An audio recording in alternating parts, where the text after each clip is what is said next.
Usually it's going to take time to cultivate, to develop, to build up, motivate, inspire, and impact the kids on your team. As we move into the Philippines, we're starting this new club. It's going to take time. It's going to take years. I remember with California Bearcats, it wasn't until that 5th, 6th year, even our high school program, when we started that, we were at the bottom rung. We were playing in the worst division in July in Vegas, and now we're at the highest division and winning and basically, you know, arguably the best high school club in San Diego now.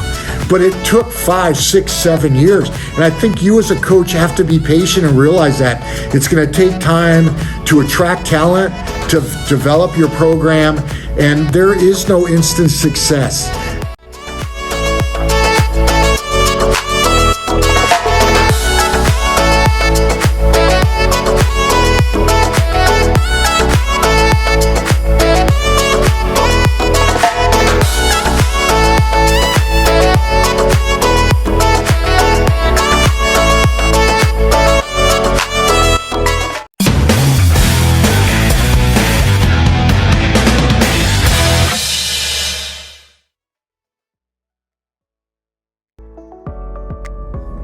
Hi, Coach Corsi here with California Philippines Bearcats, coming to you from Cebu in Lapu-Lapu City in the Waterfront Hotel and Casino. In our 9th day of quarantine, we got one more day and we are free as a bird, and we can't wait. It's been an interesting 9-10 days so far.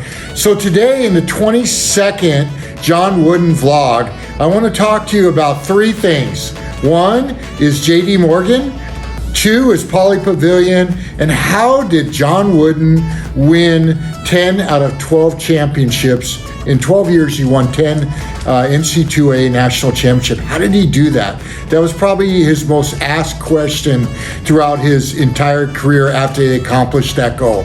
So the first thing I want to talk to you about, before I go on, if you like these videos, please subscribe and please hit that bell, that notification bell, so you can be notified of all new videos immediately when they come out.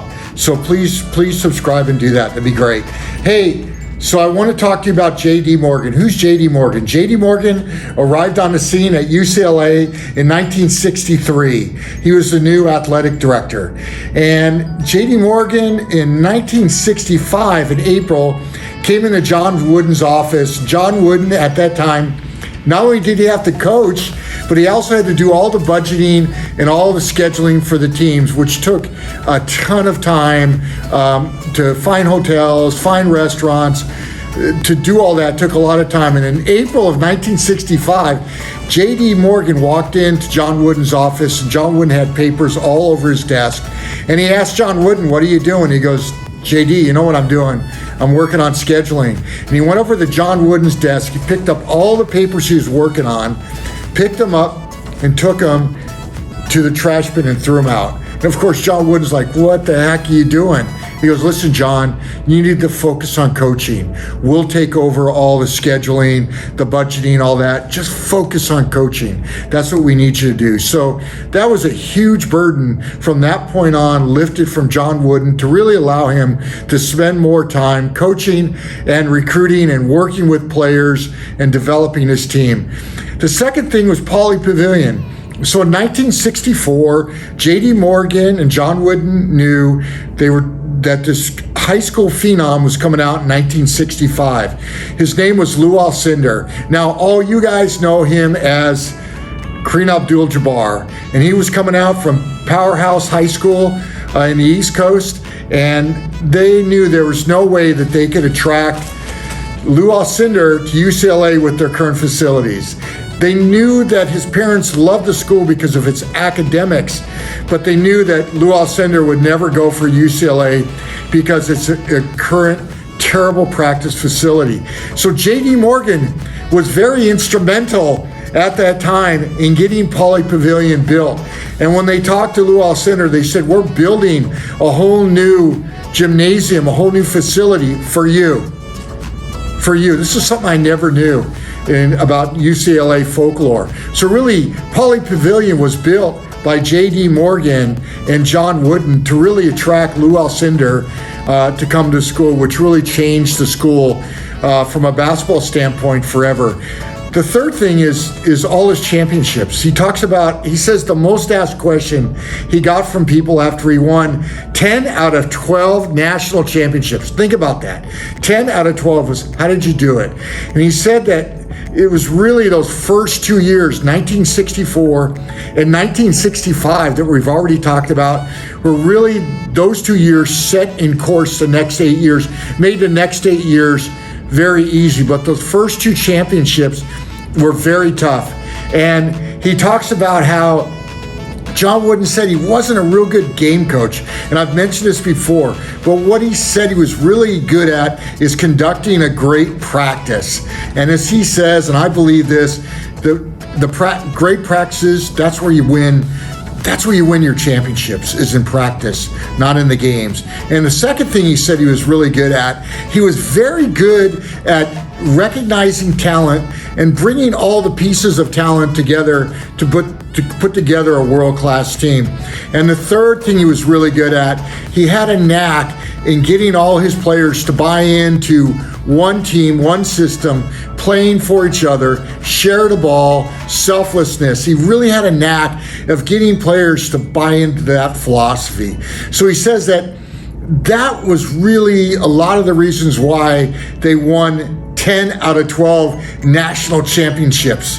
And so he says the first 2 years were the toughest, and they were the toughest because they had a terrible practice facility, which was also their home court.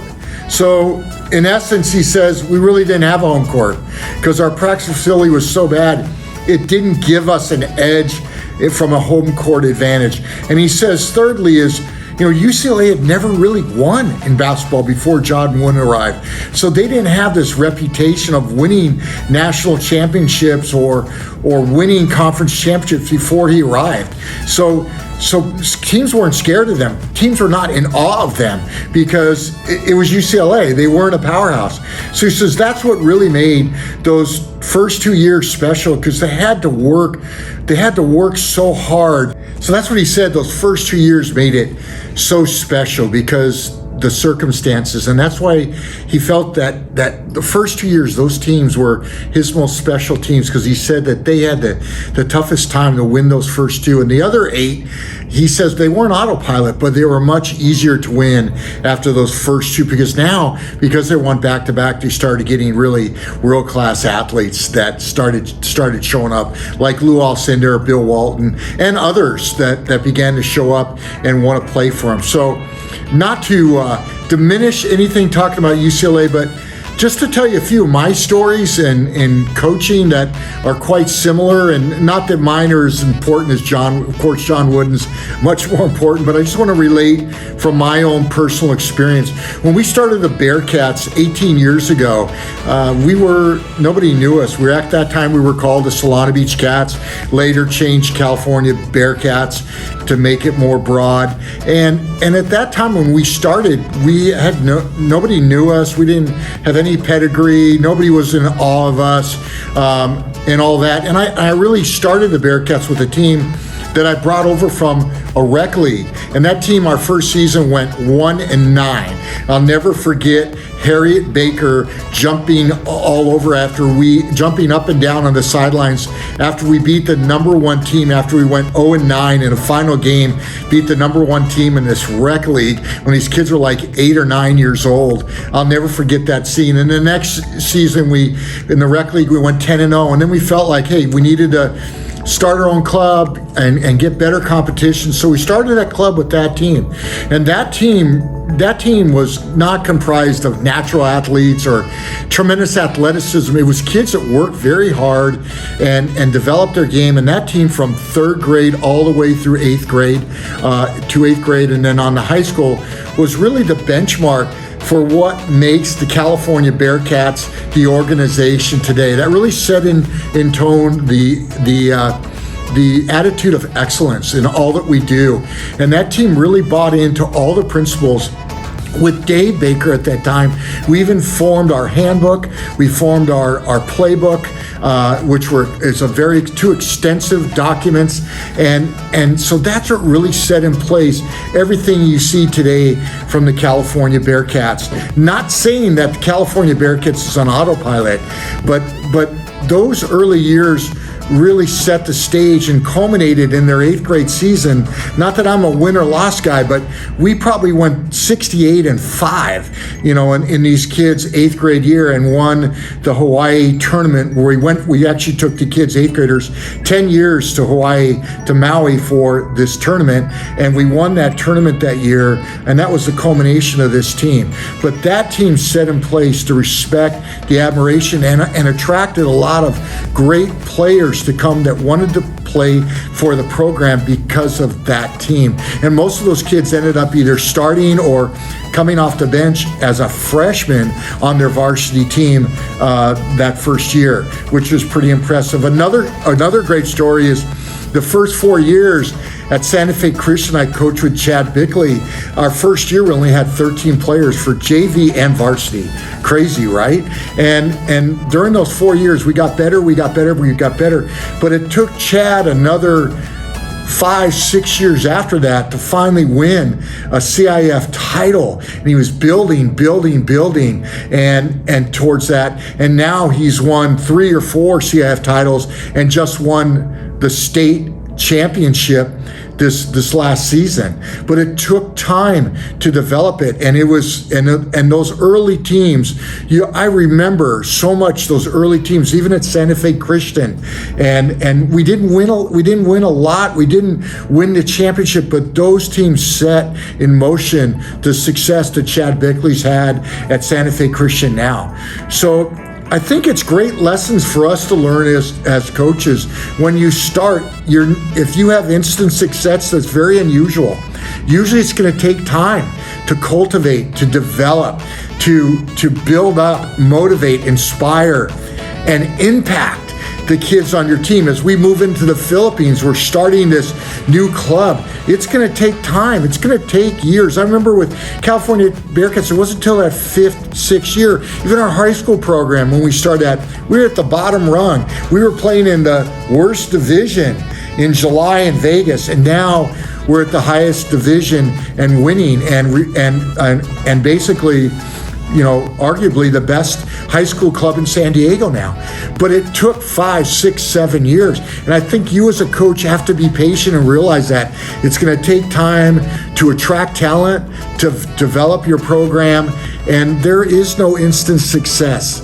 And it just takes hard work and time. So be patient. John Wooden was very patient. Took him 15 years before he won his first national championship. But then after that, he won 10 out of the next 12 years after he won his first. But it took him 15 years at UCLA. The great John Wooden, the greatest basketball coach of all time, arguably the greatest coach of all time. It took him 15 years. Think about that, to win a national championship. So us as coaches, we live in this instant gratification society, but that's not how it works. You need to be patient. You need to build for the future. You need to have a 5-year plan. Where do I want my players, my team to be? So, man, just great sharing this with you. I love this chapter on J.D. Morgan, the AD, and this is great not only for basketball, this is great for players. Be patient. Coaches, be patient. Build. And businessmen, be patient. It's going to take time. It's going to take time. And I know the world we live in now doesn't want to give you time, but it's going to take time to build that. So, hey, thanks for listening to this. I hope you enjoyed it. I hope it helps. I'm fired up about the future of California Philippines Bearcats in the Philippines. That's why we're here. Thanks for your love and support. Survive, pray, thrive. Go Bearcats!